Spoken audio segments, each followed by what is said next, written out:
రాణీకి call చేసి Sunny మీటింగ్కొస్తే contract cancel చేయమని చెప్తాడు అభినవ్.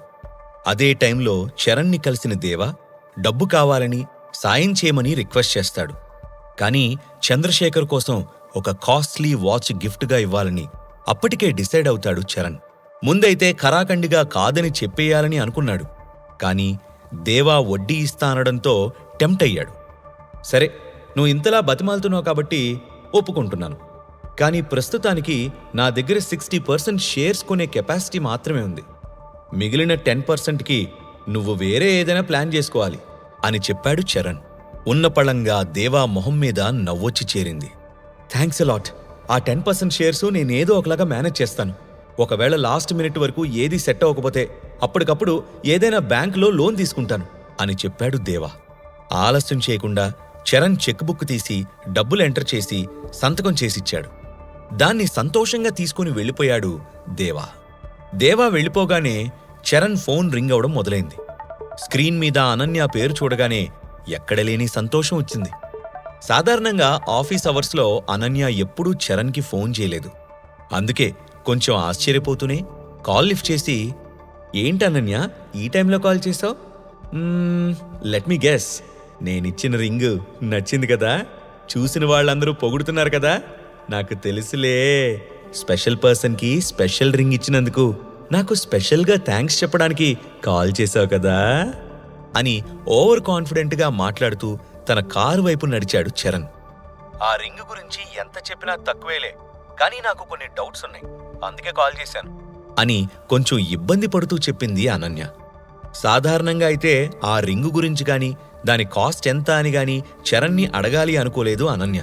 ఎప్పుడైతే చిత్ర దాని కాస్ట్ చెప్పిందో ఎందుకో దాని గురించి ఆలోచిస్తూ ఉండిపోయింది. నిజంగా చరణ్ 50 crores పెట్టి ఆమెకి రింగు కొనిచ్చాడంటే ఆమెకి నమ్మబుద్ధి కావడం లేదు. సరే అనన్య, ఏంటి నీ డౌట్స్ అని క్యూరియస్గా అడిగాడు చరణ్. ఇలా అడుగుతున్నా అని ఏమీ అనుకోవద్దు. నువ్వు నాకిచ్చిన డైమండ్ రింగు ఎంత కాస్ట్కి కొన్నావో చెప్తావా? అంటే నిన్న నేను ఒక ఫ్రెండ్ని కలిశాను. ఇలా మాటల సందర్భంలో నా రింగ్ చూసి అది రీనాస్ హార్ట్ డైమండ్ రింగ్ అని చెప్పింది. దీని కాస్ట్ కూడా చాలా ఎక్కువ ఉంటుందని, ప్రీమియం రింగ్ అని ఏదేదో చెప్పింది. అందుకే ఒకసారి నిన్నే డైరెక్ట్గా అడిగితే క్లియర్గా ఉంటుందని అడుగుతున్నాను అంది. ఇంత చెప్పిన నీ ఫ్రెండు దాని కాస్ట్ గురించి చెప్పలేదా అని రిటర్న్లో అనన్య అని అడిగాడు చరణ్. ఎందుకు చెప్పలేదు? దాని కాస్ట్ 50 crores అని చెప్పింది. అది వినగానే నా మైండ్ బ్లాంక్ అయిందనుకో. అంత డబ్బులు పెట్టి రింగ్ ఎవరైనా కొంటారా చెప్పు? నా ఫ్రెండే అయినప్పటికీ ఎందుకో అది కొంచెం ఓవర్గా చెప్పింది అనిపించింది. ఇంకా అలానే ఆలోచిస్తూ ఊహించుకోవడం ఎందుకని డైరెక్ట్గా నీకు కాల్ చేస్తున్నాను అంది అనన్య. అనన్య మాటల్లో 50 crores అని వినగానే చరణ్ చేతిలో ఉన్న ఆఫీస్ బ్యాగు కింద పడిపోయింది.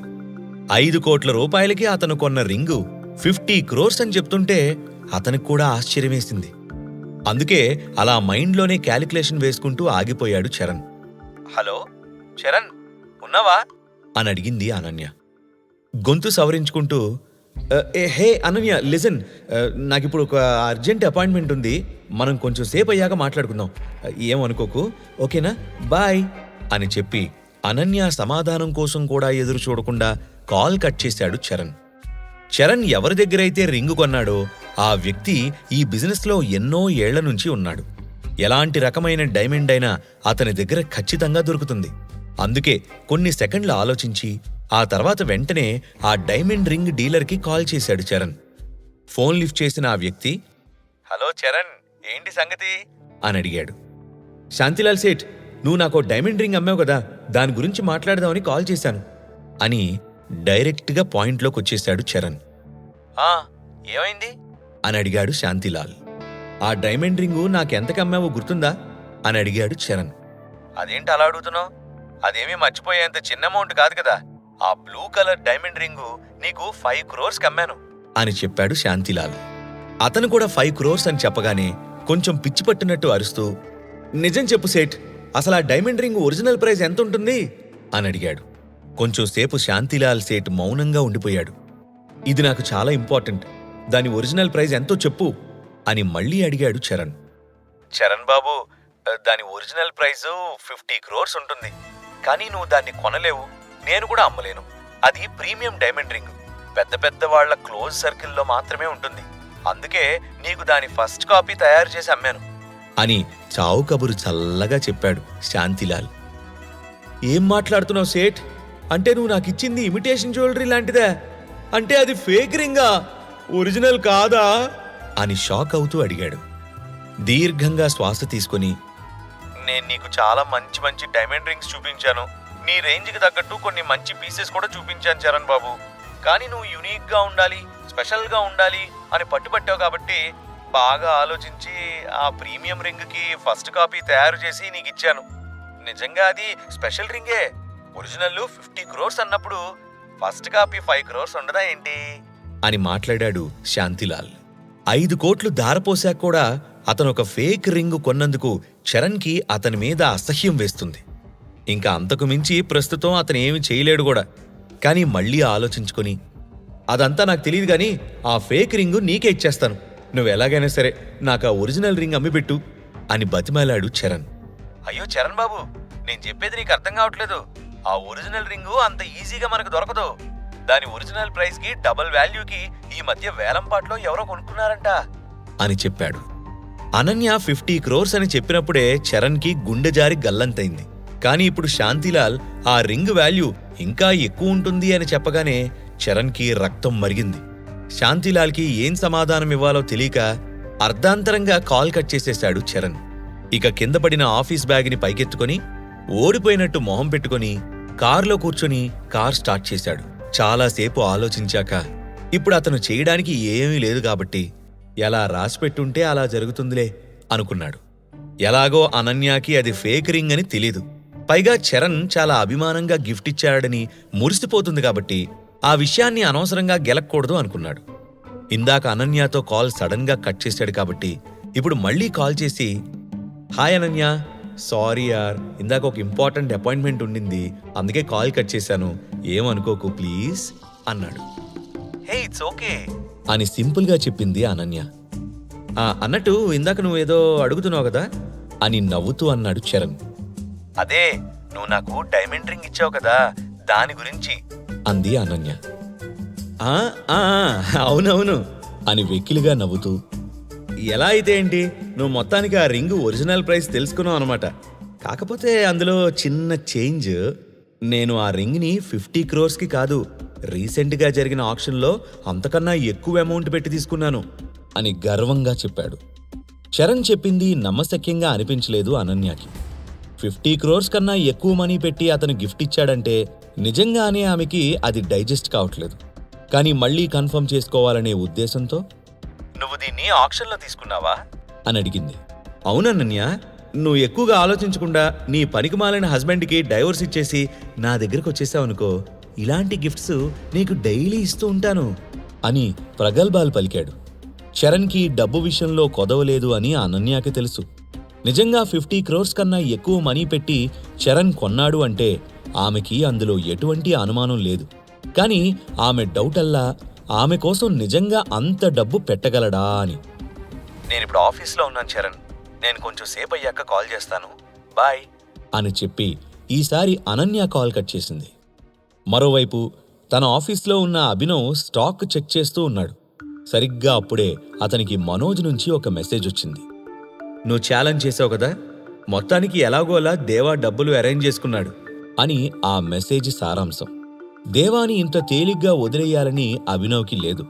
ఇంతలోనే మనోజ్ నుంచి ఇంకో మెసేజ్ వచ్చింది. దేవాకి చరణ్ డబ్బులిచ్చి హెల్ప్ చేస్తున్నాడు అని ఆ రెండో మెసేజ్లో రాసుంది. ఆల్రెడీ చిరాకులో ఉన్న అభినవ్కి చరణ్ పేరు చూడగానే అది ఇంకా ఎక్కువైంది. వెంటనే మనోజ్కి కాల్ చేయబోయాడు. కానీ ఈలోగా మీరా వచ్చింది. సార్, నేను మొత్తం చెక్ చేశాను, స్టాక్ అంతా కరెక్ట్గానే ఉంది అని చెప్పింది. సరే అయితే నువ్వు ఇక్కడే ఉండు, నేను ఆఫీస్కి వెళ్ళి కొన్ని ఫైల్స్ తీసుకుని వస్తాను అన్నాడు.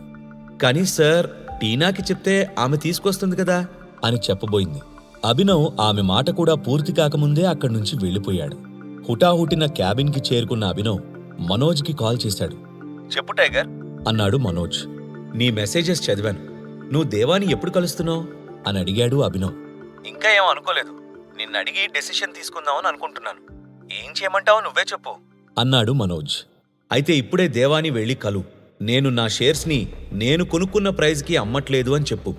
నాకు తెలిసి మార్కెట్ వాల్యూ ప్రకారం వాటి విలువ డబల్ అయి ఉంటుంది. అందుకే నేను కొన్న ప్రైజ్కి డబుల్ అమౌంట్ ఇస్తేనే అమ్ముతానని చెప్పు.